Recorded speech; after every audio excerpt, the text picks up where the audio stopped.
Welcome to the Mischief. I'm Vallen, and this is Quark, a Minecraft mod by Vazkii. And in today's video, we're going to be covering a little something different. That's the building module. As usual, by choosing the Q option, you can actually go in here and check out the building options. It's actually got 3 entire pages. This is a very aesthetic mod, Quark, that is. Yes. So let's actually get down into this. I'm actually going to stay flying for a little bit just so you can see what's going on. The first section is adding bark, or more accurately, bark blocks.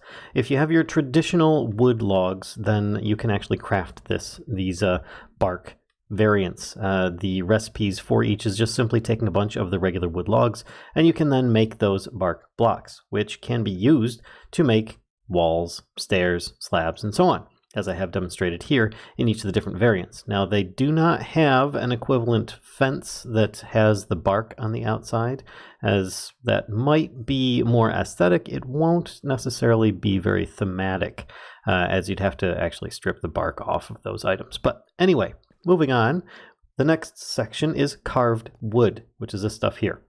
The recipe for this is going to be like taking a bunch of slabs together and combining them together to make a kind of naked look on the wood. Now, putting them next to each other, they will still not connect or anything like that, but just for comparison, I have some of the other wood colors along here, but this will allow you a measure of some smoothed wood texture. Then from that, we have charred nether bricks. This being your standard, you also have your variants of your regular, your stairs, and your slabs, which this can be made from nether bricks, and a fire charge will get you 3 of them. Then, of course, using those can be used to make the appropriate brick slabs and brick stairs. After this, we have a fan favorite, and that is the shingles, as when they come in, of course, your different slabs and stair variants. Basically, you would craft these with some regular terracotta into your shingles, and you can use these to make your standard variants. Of course, by taking these with different dyes, you can then turn them into the different colors that are available. As you can see here, there's quite a nice variety in kind of a rich pastel style, but they make things very nice for specifically roofs of houses, but they can also be wonderful just other textures too. Now, a little bit more endgame is going to be Dusk bound blocks, and these are quite interesting. They take a bunch of purple blocks and add in obsidian, and they come out a little bit more purple, a little bit more interesting, a little bit less, loud in comparison to the purple blocks. But there's also your standard stair and slab variants, but then there's this new one, a Dusk bound lantern, which is just the same with added in an ender pearl. We'll get you 4 of these, and if for a brief moment you can see, I set it to nighttime, there is a light being emitted by these. They give off a constant light that is unhindered by levers. In this case, I have one on and one off, and you can see that they are still both on. Anyway, moving on, the next module is framed glass, which there are 2 variants. There's your standard and your panes. Of course, your standard is made with some iron, will get you 4, and then the use of those in your traditional method would get you some paned versions, which look very nice on most situations. Now, to get away from a little bit of the traditional and to go with something a little bit more, hardened, in this case, iron plates. And there's a couple variants. There's rusty iron plate and your standard iron plate. And of course, you can turn the standard iron plate into slabs and stairs, but you can only have the rusty iron plate in here. Now, the recipe for an iron plate is going to just be a bunch of iron, but it gets you a lot of these, so it's not too bad. Now, of course, if you want the rusty version, you just need to add some water to one or the other variant. You can actually add it to the iron plates themselves and turn them rusty as it is. And then, of course, you can always use these to make your other variants of the stairs and slabs as needed. And you can see how it works really well with iron bars. Kind of can give you a little bit more of a futuristic look if you want, or it's just something a little bit more machine roomish. The next part is going to be magma blocks, or magma bricks, I should say. These are similar to magma blocks, but they are a little different. If you take stone bricks and some magma blocks, you can make magma bricks, which in the same way to magma blocks, they glow, but they don't emit light. So to give an example, There you go. That actually wasn't very good. Let's go around to this side. In fact, I'll just stand way out here in the middle of nowhere, put a few of these blocks down, and then you can see there is a slight glow about them. So that is something about it, but it doesn't really emit light. Now, it of course comes in a slab variant and stair variant. Usual recipes are to be expected for this. Then moving on, the next section is going to be Midori Blocks. These are a little bit more unique. They're made from cactus, so you can actually make building blocks from cactus instead of just pricking yourself on them all the time.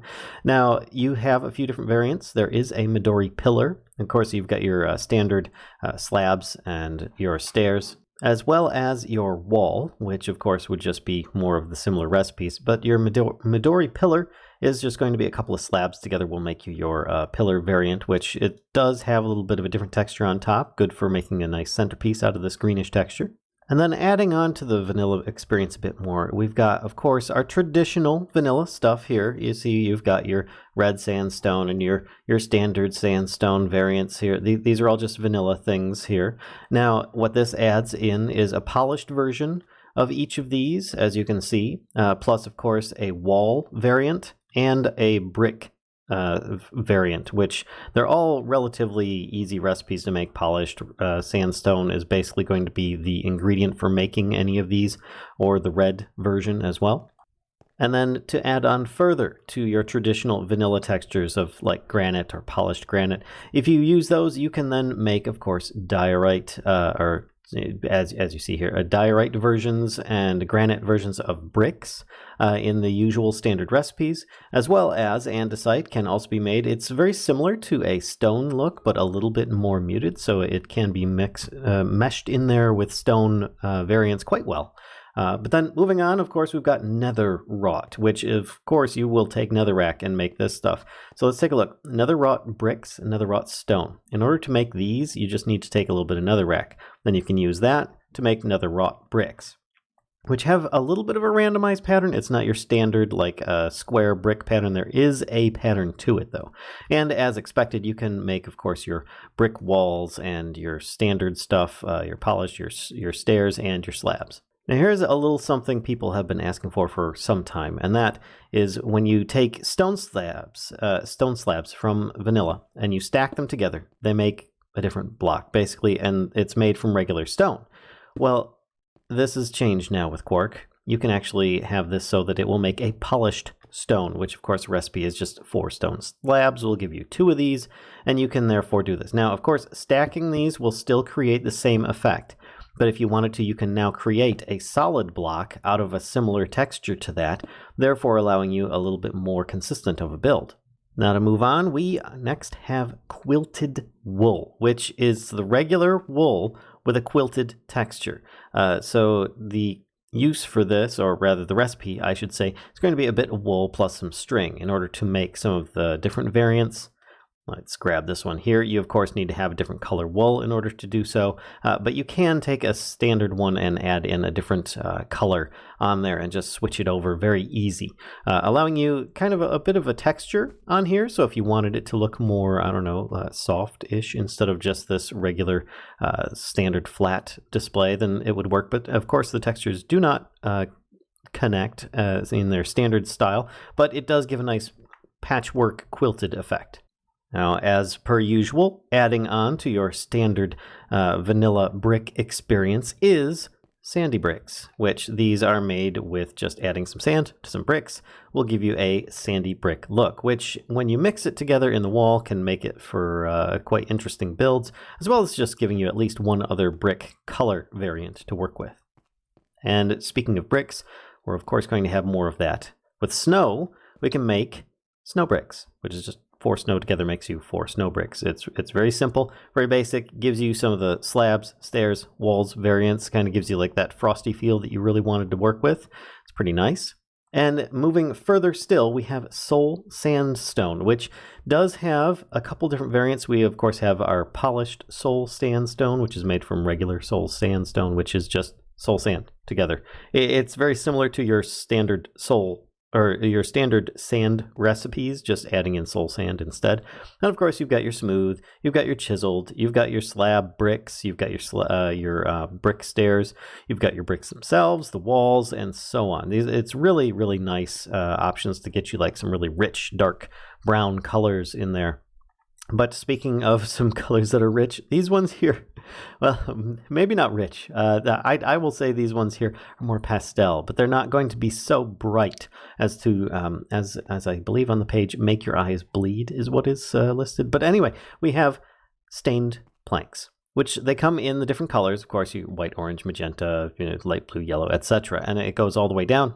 I've got it just lined on both sides. You've got your standard planks, your stairs, and you've got your slab variants of all these colors, and they're all beautiful and lovely, so you can make your more light-hearted color setup. Now, moving on from that is stone pavement. Now, there are 6 different variants. You've got your diorite, your basalt, your limestone, your marble, andesite, and granite. Of course, limestone is a Quark exclusive style. You might have other mods that might have that in there as well. Same thing with basalt, but you also have your standard ones as well. So these are just really cool. They're designed to work well with chisel and bits and so on, so you can mix and match the sections in there. Should be really interesting. And of course, pavement is made with just basically combining a whole bunch of the appropriate material into one block. And no, you don't get it back. It's not just a compression tool. This isn't a compressing stone brick option. And here we have sturdy stone, which is basically just a non-pushable block. Sturdy stone is made with some regular smooth stone and some cobblestone together. We'll get you 4 of each in a recipe. And to give an example, I have some sticky pistons here set up with regular stone and some cobblestone. And you push the lever, nothing happens. Push the lever, nothing happens. And of course, you can retract, and there we go. So it's just something that's resistant to a redstone or to a piston pushing it, so that you can have that in a build that you might want it to stay even though it's being affected by some pistons in like a doorway or something of that effect. And it uses the texture on the sides of the furnace. So therefore, if you just wanted that texture, that is also another use. Speaking of things with another use, we are going into sugarcane. And sugarcane can be turned into sugarcane blocks. Very simple. And no, you don't get it back, but you can't. It doesn't just work as a storage technique, but you can use it to make stairs and slabs and walls, as you see here, which can be really cool, using them to build, I don't know, maybe a house or just some kind of interesting roof material, whatever you like to build with. And then going with the roof material, we also have thatch. Thatch. It's something that is very often used in some kind of old building style for roofing, and it has your standard slabs, stairs, blocks, and so on. Right now, speaking of building, yes, I know I keep on segueing one into the other because the entire thing is basically going to be based on building. So if I take all these here and I put, let's take this trowel in my primary hand here. The recipe for the trowel is a stick and a couple iron ingots. I've switched to survival mode so that you know that I'm not instantly like placing these blocks, but this trowel, what it will allow you to do if you're using it is any blocks that are on your hotbar will be randomly placed in an area. So if I right click here, I randomly get a block off of my hotbar. It's just at random. So if you want a random design for building things with, this is your expert tool for creating pathways, walls, and stuff like that. You just need to have the ingredients ready and available. And yes, it does use a little bit of durability in the process. Also, it doesn't just work on stone. It can work with many other block types as well. All right, so the next section is vanilla stairs and slabs. So yes, the stone slab from Minecraft is regular. You know, it's just there. But this also adds in a stone, like a smooth stone variant. Adds in your different andesite, granite, diorite, etc. Plus it adds in your end brick, prismarine brick, your dark prismarine, red nether brick, and andesite brick, of course, which going with that. So you've got your different slabs and stair variants of each of those. And to go along with those, we also have the wall variants of each of those as well. As you can see, they're pretty well. It also adds in purpur and so on, but and quartz, your brick, your stone. So you have a lot more options to build walls with. And then last and definitely not least is going to be your vertical wood, which I think this is probably one of the most underrated ones here. Here is your standard wood, and all of these textures are going to be the same. When I place all these down, they're always going to be facing the same way. This allows you to actually switch that up by placing down a vertical one and a regular one. You can have two different directions with this type, with any of these wood types. And in order to make these, the vertical, let's take a vertical oak one for this one. The recipe is just 3 of those. And here's the good thing. You can actually take those, and of course you can use them in your standard wood recipes, but you can also use them to basically craft them back into the previous version as well. So these are interchangeable with each other, provided you have at least 3 of them.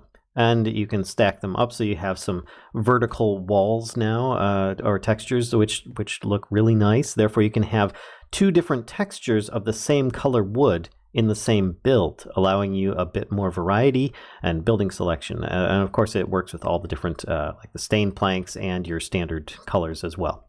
And there you go. That's pretty much sums up the building module. And I think that's where I'm going to end things here. I hope you guys enjoyed this video. If so, be sure to give a like, comment, subscribe, and as always, be sure to spread the mischief to others if you enjoy this kind of content too, or if you think that they might. And if you want to support the mischief, please feel free to check out the links in the description below. Until next time, folks, I'll see ya.